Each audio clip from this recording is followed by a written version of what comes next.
The Armored Vehicle Repair Hub is the third joint initiative of Kyiv and its international partners in the area. Earlier, common projects with Ukroboronprom were announced by one of the largest manufacturers of military equipment and armament in Europe, the German concern Rheinmetall, and the British company BAE System, the specialist in the defense and aerospace industries. Together with their colleagues from the United Kingdom, Ukrainian specialists not only repair but also manufacture L-119 howitzers.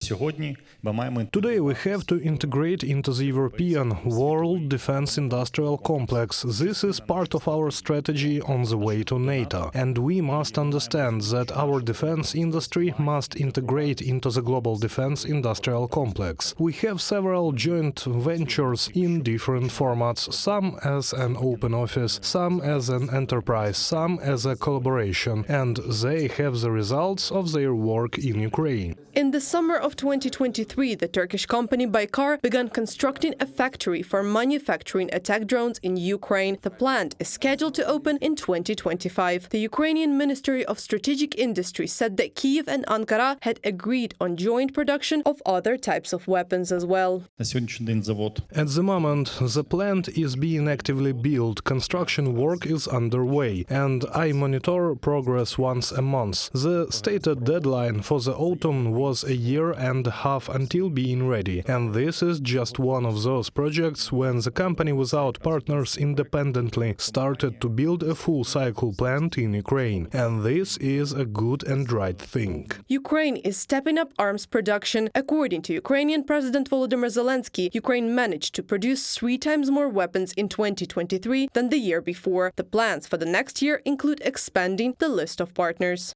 And to build an arsenal for the defense of freedom, Europe needs to produce weapons together on a larger scale than it does now. We see in particular that Russian aggressive ambitions can only stop where there is sufficient force to stop them. Ukraine has already started joint defense activities with Turkey, Romania, Poland and the UK. There are agreements with the Czech Republic, the US and Germany.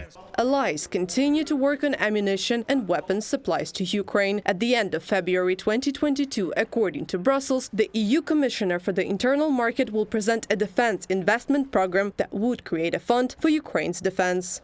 I believe we have to have a huge defense fund to help to accelerate, even probably in the amount of 100 billion euros. I'm not happy when I see some defense ministers saying we will not be able to deliver. This is not the kind of information you give when there is a war on your continent. Thierry Breton, European Commissioner for Internal Market, from publication in Politico.